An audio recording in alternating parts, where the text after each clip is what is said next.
Chegamos na lição de número 4 aqui da classe dos pré-adolescentes em 2025, deste segundo trimestre, onde estamos trabalhando sobre a igreja, um lugar de comunhão. Na lição 4, gente boa, nós vamos trabalhar com vocês o culto a Deus. Essa lição cai no dia 27 de abril. Para você iniciar bem, você precisa iniciar por algumas bases bíblicas. A primeira base bíblica é a leitura bíblica em classe, que está em 1 Coríntios 14, 26 ao 40. Depois você pode estar lendo o que a Bíblia diz, que está em Hebreus capítulo 10, versículos 25, junto com os teus alunos, deixando Deus te usar na escola bíblica dominical da sua igreja. Eu sou o pastor Janderson Nascimento, estou o primeiro vice-presidente da Assembleia de Deus aqui em Vitória da Conquista, uma igreja pastoreada pelo pastor Davi Oliveira Boa Sorte. Você, nota 10, que está chegando por aqui, se inscreve no canal para não perder nenhuma das nossas aulas, nenhum dos nossos conteúdos. Você pode me acompanhar aqui no YouTube, no Spotify, no TikTok, no Instagram, é só você colocar no Google aí. Janderson Nascimento EBD, fácil de encontrar, gente, que Deus te abençoe. Eu oro ao Senhor para que o Senhor te use de uma forma poderosa na escola dominical da sua igreja e eu espero muito que a tua aula seja uma bênção. Aproveita, comenta aqui de onde você está me assistindo, que essa aula seja edificante e que o Senhor te use na palavra, em nome de Jesus. Aqui, na lição de hoje, lição de número 4, na nossa abordagem bíblica sobre essa visão da doutrina da igreja, nós vamos compreender que há um espaço muito interessante para a adoração na igreja. A igreja tem diversas funções quando você passa a estudar essa doutrina. A primeira função da igreja é a função da evangelização, também conhecida como querigma. Nós temos a função evangelizadora. Nós temos a função também a função descrita como papel da igreja de serviço, também conhecida como diaconia. Nós temos a função conhecida como koinonia, que vem da comunhão entre os irmãos. Nós temos a função didática, que vem dessa ideia de ensino, e aí entra a palavra didascalia, a palavra grega. Mas nós temos a função também de adoração, de louvor a Deus. E essa ideia de louvor a Deus está ligada à nossa adoração, nosso movimento de adorar ao Senhor. Nós podemos adorar ao Senhor de diversas maneiras, orando, louvando, com o nosso testemunho pessoal também, na roda de convívio em que nós estamos inseridos. Importante é colocar a nossa vida à disposição do Senhor. E colocando a nossa vida à disposição do Senhor, nós aprendemos que a adoração é exatamente essa abertura de comunhão que nós temos com o Senhor. E na ideia de comunhão, koinonia, entra aqui a comunhão com os irmãos, mas ao mesmo tempo a comunhão com Deus. Eu estou interligado nessa ideia de adoração. Eu estou interligado ao Senhor nessa adoração. E hoje nós vamos estudar sobre esse assunto. Para a gente entender muito bem, o primeiro ponto da lição trata sobre vamos adorar. Se eu já estou te ajudando até aqui, você pode, coloca um comentário aí abaixo. Vai me ajudar muito se você fizer isso. Deixa teu likezinho também e envie essa aula para mais alguém ser edificado em Jesus. O primeiro subtópico trata, então, sobre o que é adoração. Adoração, pela Bíblia, é o ato, então, de glorificar a Deus. Glorificar a Deus com as nossas ações. Nós sabemos pela palavra que Deus é digno de toda honra, toda glória e louvor. E já que sabemos que o Senhor é digno de toda honra, toda glória e louvor, nós podemos expressar a nossa adoração ao Senhor. Nós temos na Bíblia um livro específico de adoração, que é o livro de Salmos, onde nós vamos encontrar orações, testemunhos e louvores a Deus. Essa ideia de louvor é a ideia de magnificar, é colocar o nosso ser, então, à disposição do Senhor, é colocar a nossa vida no altar de Deus e reconhecer a sabedoria do Senhor. Eu posso adorar a Deus também com meu testemunho em Cristo. Em Cristo, agora nós encontramos liberdade de adoração. João, capítulo 4, versículo 23, te dá um fundamento muito interessante para isso, porque agora você pode adorar a Deus na igreja, fora da igreja, na comunidade onde você está inserido também, inserida também. Em segundo lugar, como segundo subtópico, ainda nesse primeiro ponto, nós vamos trabalhar agora sobre a verdadeira adoração. O que é a verdadeira adoração? A verdadeira adoração é exatamente posicionada, direcionada para Deus. Mateus capítulo 4, versículo 10. Adoração verdadeira é a adoração que está posicionada para Deus, direcionada para Deus, guiada para Deus. E nessa perspectiva, então, nós entendemos que devemos buscar ao Senhor de todo o nosso coração. João capítulo 4, versículo 24. E aqui nós percebemos muito bem que essa ideia de adoração é uma ideia que é impulsionada pelo Espírito Santo no nosso coração. Quando nós aceitamos a Jesus como nosso Salvador, o Espírito Santo faz morada no seu coração. Ele habita em você. E habitando em você, você passa agora a ter uma experiência com Deus. E essa experiência te impulsiona a adorar ao Senhor. E nessa adoração, você pode estabelecer essa conexão com Deus. Uma conexão de comunhão, uma conexão de adoração. Você pode ter Deus como seu pai, como seu amigo próximo, como alguém que está perto de você e te convida para a glória do seu nome. Nessa perspectiva, nós avançamos então nessa visão de adorar a Deus, de caminhar com o Senhor e de adorar ao Senhor de todo o nosso coração. Caminhando e avançando, o terceiro subtópico trata então sobre a adoração pública e individual. Como é que é a adoração pública? A adoração pública é aquela que nós estamos em comunhão na igreja, estamos junto com os nossos irmãos em um culto, e no momento do ministério de louvor estou adorando ao Senhor. A minha adoração pública é quando estou na igreja, estou reverenciando a palavra. Estou orando ao Senhor de joelhos, ou então em pé, mas eu estou buscando ao Senhor de todo o nosso coração.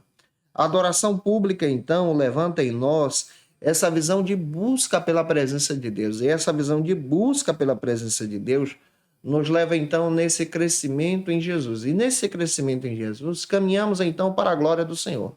Já a adoração individual, já está dizendo individual, essa sua. Essa adoração é uma adoração particular, que você em casa, você pode orar ao Senhor. Você em casa, você pode ler a Bíblia. Na escola, você pode dar esse testemunho. Caminhando, você pode orar ao Senhor, adorar a Deus. Você pode conversar com o Senhor, pedalando, fazendo alguma atividade. Tudo isso, então, descreve a nossa maneira e o nosso método de adoração. Nesse método de adoração, nós crescemos e avançamos em Jesus. E eu espero muito que essa palavra possa estar te edificando. Já avançando, vamos então para o segundo ponto, que trata sobre a ordem do culto. A nossa adoração ao Senhor deve ser uma adoração específica. E quando nós paramos para estudar sobre a ordem do culto a Deus, nós descobrimos que o culto tem uma liturgia.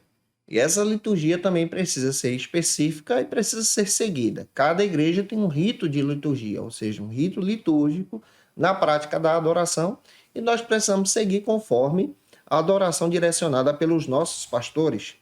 O primeiro subtópico trata então sobre o culto e a sua organização. No Antigo Testamento, na Bíblia, você percebe que a maneira de adorar ao Senhor era uma maneira litúrgica. As pessoas ofereciam sacrifícios ao Senhor, ou no tabernáculo ou no templo.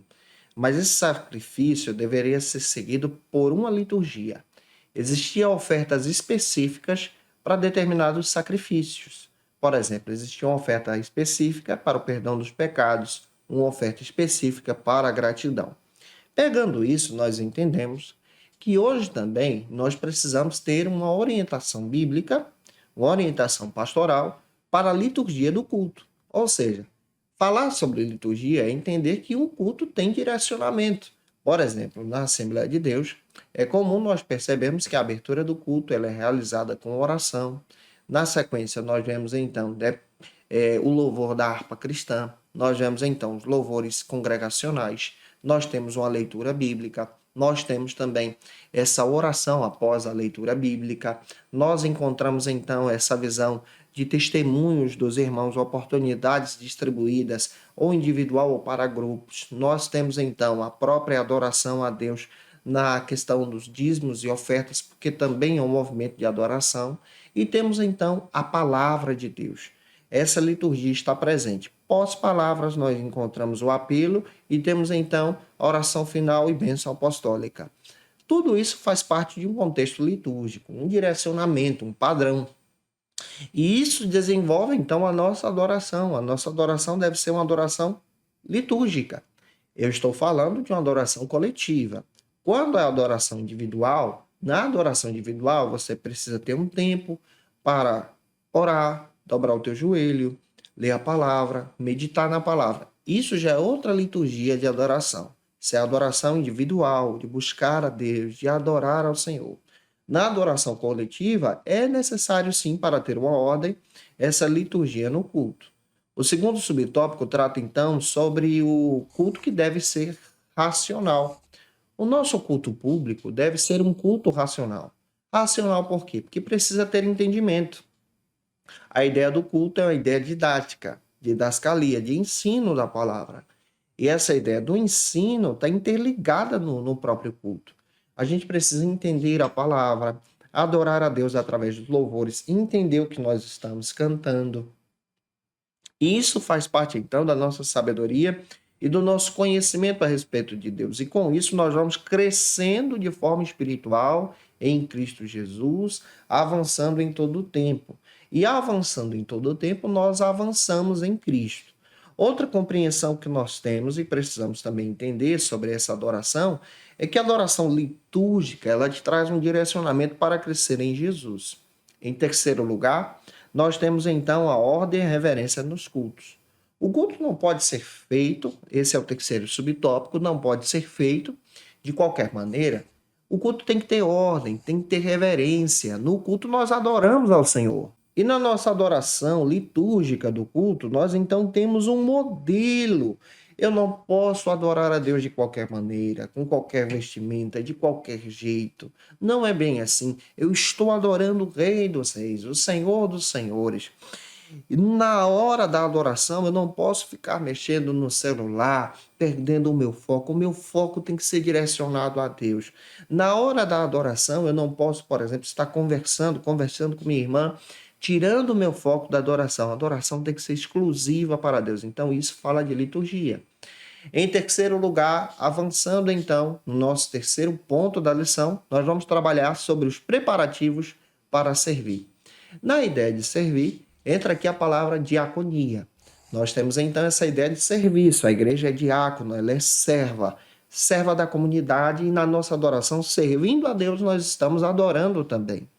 O primeiro subtópico do terceiro ponto trata sobre a vida de adoração. O que é uma vida de adoração? Uma vida de adoração é a vida dedicada para Deus, é uma vida que está à disposição do serviço a Deus.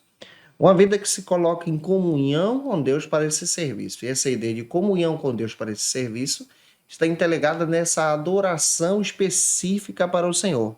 Quando nós servimos na igreja, ajudando, cooperando na diaconia, cooperando então no crescimento da igreja, estou vivendo esse serviço para a glória de Deus. E vivendo esse serviço para a glória de Deus, nós estamos crescendo em Jesus, nós estamos caminhando com Jesus, nós estamos mastigando a palavra. A nossa adoração é uma adoração específica também, mas é uma adoração que está interligada no serviço. O segundo subtópico do terceiro ponto trata sobre o testemunho como adoração. Quando nós testemunhamos de Jesus, quando as pessoas testemunham do nosso caráter, da nossa comunhão e do nosso serviço, isso também é adoração a Deus. O nosso testemunho na comunidade serve muito bem como prática da adoração, serve muito bem como prática de louvor a Deus, serve muito bem como prática de glorificação ao Senhor. E essa prática de glorificação ao Senhor nos traz crescimento em Cristo. E que você possa crescer. O terceiro subtópico trata sobre o serviço como forma, então, de adoração. É aquilo que, quando eu estou servindo, quando você está servindo na diaconia da igreja, servindo, cooperando no evangelismo, você está adorando a Deus, você está louvando ao Senhor. Então, a adoração, ela está interligada com oração, com louvor, mas também está interligada com a prática devocional, e essa prática devocional está envolvida em servir a Deus, em trabalhar para Deus, em se colocar à disposição como estilo de vida. Eu costumo dizer que o trabalho para Deus, o serviço para Deus é escolher um propósito no teu coração. e que esse propósito também esteja na tua alma em Cristo Jesus. Avançando, eu espero que essa aula possa ter te edificado em Cristo, que você possa ser abençoado para a glória de Deus. E se eu ajudei você, se essa aula foi relevante para a tua vida, por gentileza, tira uma foto, me marca no Instagram, segue a gente lá também. Se você pode, deixa teu comentário aqui. Segue o nosso Instagram, @JandersonNascimento, ou então @FacilitaEBD. Eu vou ter o prazer de te receber por lá. Não se esqueça, eu estou postando aula de segunda a sexta-feira aqui no canal, sempre ao meio-dia. E toda sexta-feira ao meio-dia, um encontro marcado da classe dos pré-adolescentes. A gente posta as aulas com antecedência para você crescer e avançar em Jesus, fazendo as suas anotações, se dedicando para a obra de Deus. E se você está afastado de Jesus e precisa voltar para Cristo, aceite a Jesus como teu Salvador. Você pode fazer isso deixando um comentário aqui abaixo, eu quero Jesus. Nós vamos orar por você, pedindo a bênção de Deus sobre a tua vida, a tua família em Cristo Jesus. Se você precisa de oração também, coloca o teu pedido de oração. Que Deus te abençoe em Cristo Jesus, para a glória de Deus. Como dica de leitura, eu quero apresentar para vocês alguns textos que vão trazer uma perspectiva muito legal sobre a igreja. Primeira Igreja Local e Missões, do Edson Queiroz, da editora Vida Nova, um material que trabalha muito bem sobre a prática missional da igreja. Quero indicar para você o texto de Timóteo Carriquer, Proclamando Boas Novas, um material muito legal sobre evangelismo, evangelização, serviço a Deus. Quero indicar para você o texto do Dietrich Bonhoeffer, da editora Mundo Cristão, Discipulado. Vale a pena você ter esse material em mãos para crescer e avançar em Jesus. Quero indicar para você também o texto O Discipulado Verdadeiro, do William McDowell, um material extraordinário que traz uma perspectiva muito boa sobre a prática discipuladora na igreja, no serviço e na adoração. Eu te aguardo por aqui na próxima lição de número 5, onde nós vamos trabalhar sobre as ordenanças para a igreja. Um beijo no teu coração e até a próxima aula, se Deus quiser. E você que é professor ou aluno da Escola Bíblica Dominical, quer se preparar para ministrar uma aula de excelência na EBD da sua igreja? Inscreva-se no canal do YouTube do pastor Janderson Nascimento, onde você vai encontrar aulas, subsídios e recursos das lições bíblicas da Escola Dominical. Acesse já as plataformas digitais para ampliar os teus conhecimentos sobre a Palavra de Deus. YouTube, Janderson Nascimento. Instagram, @Janderson Nascimento. @FacilitaEBD. facilitaebd.com.br. Quer se preparar ministerialmente? Faça Teologia na FATECBA. Básico e bacharelado em Teologia. Cursos reconhecidos pela CEADEB e CGADB. Aulas presenciais com professores qualificados. Todas as segundas-feiras às 19 horas. Venha nos conhecer. Nosso endereço é na Assembleia de Deus. ADVIC, Avenida Serrinha, Bairro Brasil, Vitória da Conquista. Matrículas abertas. WhatsApp 77 98841 5838.